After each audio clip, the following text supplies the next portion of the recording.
Okay, Lloyd over here. He's going to come back to another subject that he has prepared for us. Thanks so much, Lloyd, for doing this, taking the time to do it. And this has to do with abrogation. Now, abrogation, I've always heard, and remember, there are two verses in the Quran that speak about abrogation. In chapter 2, verse 106, and in chapter 16, verse 101. That which we give, which is called Mansukh, we give something better, which is called Nasikh in Arabic. So Mansukh is the original verse, that's the first verse. Then another one is given by Allah at a different date, a later date, and that is known as Nasikh, which is strong. The one is weak, the other is strong. So the strong abrogates the weak, eradicates the weak. It's referred to really as the abrogating and the abrogated. That's how they typically refer to it within the text. Okay, abrogating would be Nasikh and abrogated would be Mansukh, the earlier one. Now, the difficulty with the Quran, of course, is which comes first, which comes second, because there's no chronology in the Quran. It's ulta pulta, it's all over the place. Rule of thumb is when you take the Quran and you just, at least in the Quran, and you can be going into the Shariah and explaining that, but from the Quranic standpoint, this is the first half, this is the second half, that was Medinan, that was Meccan. So the second half actually came first, the first half came second, turned upside down, you got the right sequence. There's more than one kind of abrogation. I'll just briefly mention another type of abrogation called Mantuk and Mafun. Have you heard of those? No. Okay, so very briefly, and I can do this at another time, but Mantuk and Mafhum.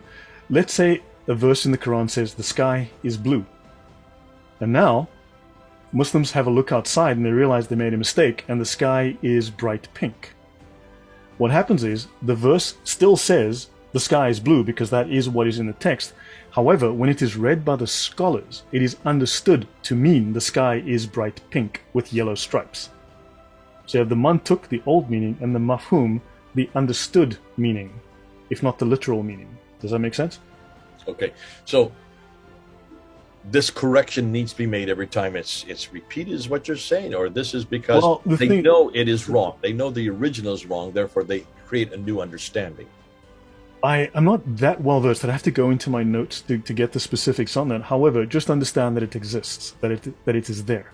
And then I must also mention, and I can do this again another time, but abrogation is not only a replacement of an older, less applicable verse with something new. However, abrogation, according to the scholars, actually are also there by Allah to fix Muhammad's mistakes.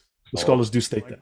We can go through the topic another time, but I also just want to clarify for the audience that the Qur'an abrogates the Qur'an. So newer verse abrogates older verse. The Hadith have exactly the same. A newer Hadith abrogates previous Hadith. However, understand, a newer Hadith can abrogate an older Quran verse, and a newer Quran verse can abrogate an older Hadith. Whoa. Hold on a minute. Are you saying the Hadith can abrogate the Quran? Yes. How many Muslims know this? I've never heard this before. I have always heard that the Quran is sacrosanct, that nothing abrogates. No, it is not. It is abrogated. Okay, all right. The Shariah is sacrosanct. Remember last week I read that the Shariah can never be abrogated or annulled. The Quran has been abrogated. The Shariah can never be. Within the Quran, the law of abrogation exists for that very reason, but I've never heard. It is covered in the Shariah. They have rules on abrogation within the Shariah. They discuss it. So you're saying the most sacrosanct of all the three genera of authority, the Quran, the Hadith, and the Shariah is the most is the strongest, is the most authoritative.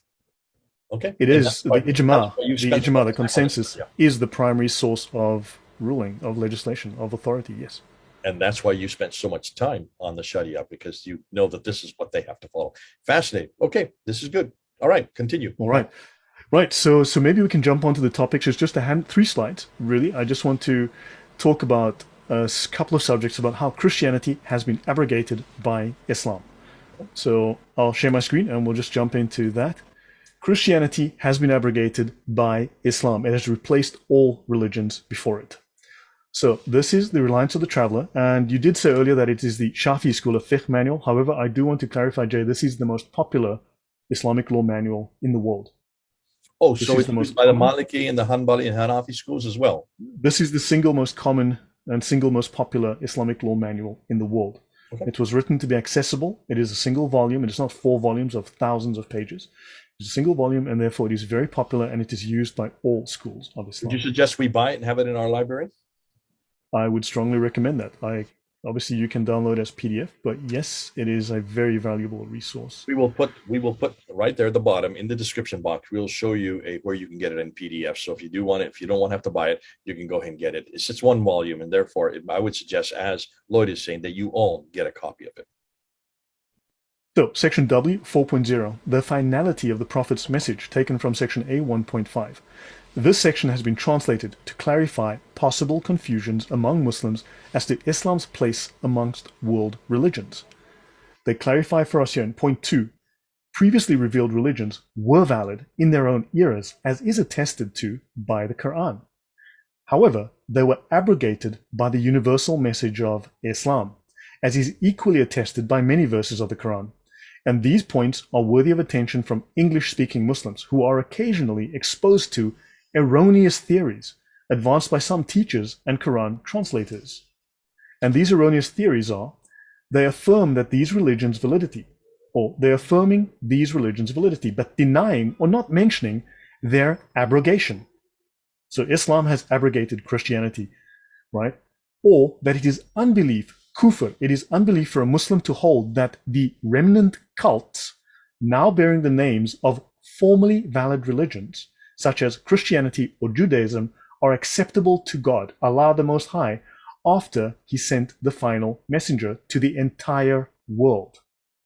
This is a matter over which there is no disagreement among the Islamic scholars. This is the ijma.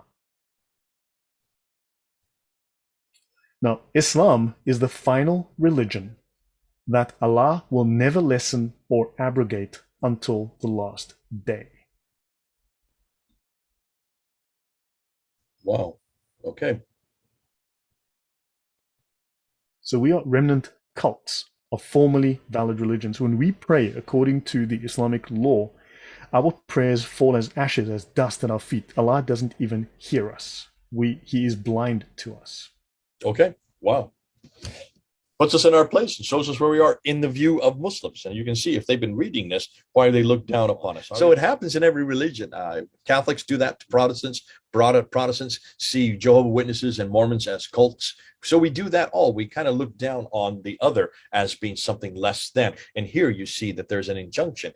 Now we do that just between ourselves. There's nothing written down that says that Protestants are cults or that Jehovah's Witnesses or Mormons are cults. We just say that off the top of our head. Here, this is actually written down as an injunction that all Christians and Jews, in this case, are nothing more than cults. Right. So hopefully that clarifies, and we'll move to the next. Now, understand that Islam teaches that Abraham hates Jews and hates Christians. So let's have a look here at Quran 60 verse 4. You have already had a fair example in Ibrahim and the ones with him, as they said to their people, surely we are completely quit of you, and whatever you worship apart from Allah, we disbelieve in you, and between you and us is enmity. Enmity is defined in the dictionary as hostility, hatred, ill will, animosity, antagonism. So between you and us, enmity has appeared, and abhorrence. Abhorrence is defined as extreme repugnance, loathing, and abomination. So between you and us, enmity has appeared, and abhorrence forever, until you believe in Allah alone. Except that Ibrahim said to his father, I will definitely ask forgiveness for you, and in no way do I possess anything for you from Allah. Now that's from the Dr. Ghali translation, Quran 60 verse 4. Now, there's an Islamic doctrine called the doctrine of al-wala wal-bara, disassociation and enmity, or loyalty and disavowal. You will find other terms utilized. So do understand that this loyalty and disavowal, this doctrine, teaches Muslims to hate Jews and Christians, because Abraham hates us, and Abraham hates us because Allah hates us. Allah is a God who hates, and therefore Muslims are required to follow the will of Allah and to follow the teaching of Abraham, and therefore they must hate us. So let's have a look in this text here. You have to know that after loving Allah and his messenger, and remember, Muhammad is perfect. You have to love Muhammad with all your heart, all your soul, all your mind, all your money, more than your father, more than your mother, more than your child, more than your life, more than your money, because Muhammad is perfect. He must be greater to you than anything else in your life, including yourself. After loving Allah and his messenger, Allah obligates us to hate those who oppose Allah and His Messenger, and to hate the people of Shirk, that is us. This obligation comes from the creed of Abraham, the creed we are ordered to follow. Goodness sakes. Wow. Go ahead. So this goes way beyond just Muslims hating Jews and Christians. Abraham hated Jews. Isn't that convenient? When you get the man, they go back to the very man who started the whole thing, was given the covenant by God, and the covenant, which is very clear, that God gave him. So it's obvious that in the Bible, it's very clear that the covenant is with Isaac through Abraham, not with Ishmael. And here you're having Abraham desecrating or having animosity towards the very people that God has given him, the very people that come from his progeny, and giving him, basically saying that he actually loves Ishmael, not Isaac, which is completely contradictory with what the Bible is saying. How are Muslims going to defend this when you can see that this is from 1900 BC? What they're talking about is, in this case, the Reliance of the Traveler is from 11. Is it what's the date for the Reliance of the Traveler? 14th century. I believe it's 14th century. Yeah. 14th century. Jeez. So you can see this is absolutely heinous. But continue on. Yeah. Just want to mention, notice here, those who died after spending their lives waging war against their appetite of soul were regarded as martyrs. Now, I'm not going to get into that, but understand, but those who tried to become good Muslims, to suppress their inner self, their conscience, as it were, their nafs, I'll get into that another time, these people are regarded as martyrs. Now notice, you're regarded as a martyr by trying to suppress your conscience, right? Even if you die in your own bed. Now remember, a jihadi dies as a martyr. However, if you die in your own bed, but you've been fighting against your conscience, you are a shahid who will be treated as if you had been killed fighting alongside the prophets. I'll stop sharing, but that's what I wanted to show you, that hating others is a service to Allah that has the same reward as jihad, the highest reward in Islam, to hate the non-Muslim and conceal that fact. Okay, this is God. Are you seeing now this idea of abrogation that we see in the Quran in chapter 2, verse 106, and chapter 16, verse 101, has been expanded beyond what the Quran intended. The Quran intended that this is just between the Medinan and the Meccan verses, to expand it to between Christians and Islam, or Jews and Islam, or anybody else and Islam, but particularly the people of the book, the Al-Kitab, those of us who are Jews or Christians, we are to be abrogated because of the fact that Abraham, even as far back as Abraham, hated us. It turns everything we know on its head. It turns all of history on its head. It turns all of Revelation on its head. It pretty much says, don't trust the Bible, because the Bible is very clear that Abraham's lineage comes through Isaac, not through Ishmael, that Abraham loved Isaac, and it was through Isaac that God's covenant came through, his covenant. In Genesis chapter 17, verse 19 and 20, my covenant is with Isaac, not Ishmael. That whole covenantal history. And this is what Muslims need to ask. When you look at the Quran and look at all the prophets that are in the Quran, 25 prophets, 4 of them are names we don't know, 2 of them are Ishmael and Muhammad. The other 19 prophets are all in the line of Isaac.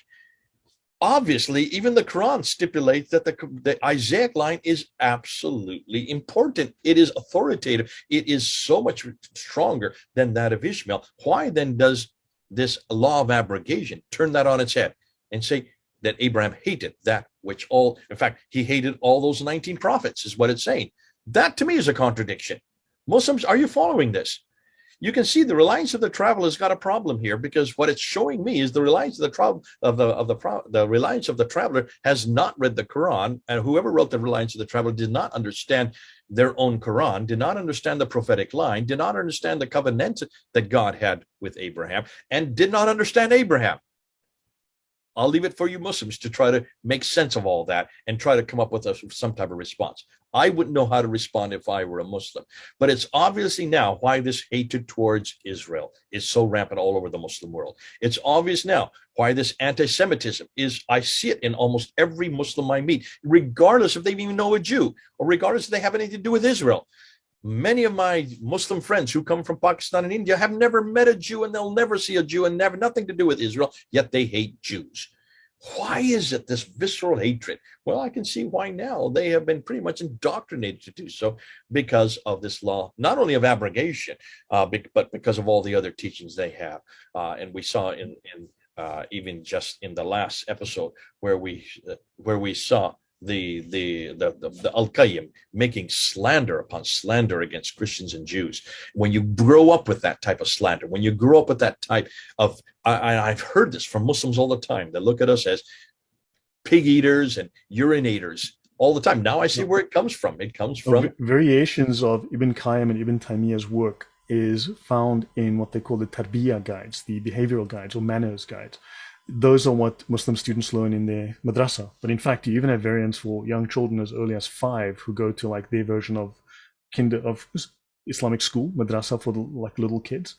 Yeah. The same content is there in those manuals at the madrasas as well. Wow, amazing stuff. Listen, this is good stuff that Lloyd's bringing to us. It's very practical. You can use it. And Muslims, you're going to have to respond to it. I don't know how you're going to do it. I'm glad I'm not in your shoes. I'm glad I don't have to support this kind of vitriol and this really this whole category of abhorrence and animosity towards people like us.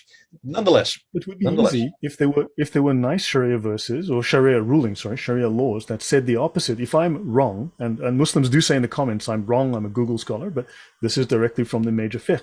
If the fiqh says something else, bring us that fiqh text and show me where on the page it says that, how I am getting this wrong. Come back at us. Let's see what you have. That's not going to happen, but you're welcome to try. Now, listen, we do need to end this off. This has been a good episode. What I would like you to do next is to go and unpack taqiyya for us. You've introduced it in that last slide. I want to know what you mean by this. What exactly is this taqiyya? Where are Muslims coming from? Where do they get this idea of dissemination, not being truthful whenever they're outside of Dar al-Islam and they come into Dar al-Harb, which means a house of war, which means it's worse than that, Jay. Okay, well, that's going to be the next episode. So listen, we'll leave you all now for this time. It's been good to have Lloyd here. Comment there. You've got the comments. Just go ahead and comment down below. You have all kinds of chance to do that. Lloyd will be watching. He will be reading and he'll be responding. If we see some comments that need to be unpacked more and we need to actually explain them, we'll do that. And I'll bring Lloyd back to respond to your Q&As. Okay, this is Lloyd in Poland, myself here in the United States. Over and out. Bless.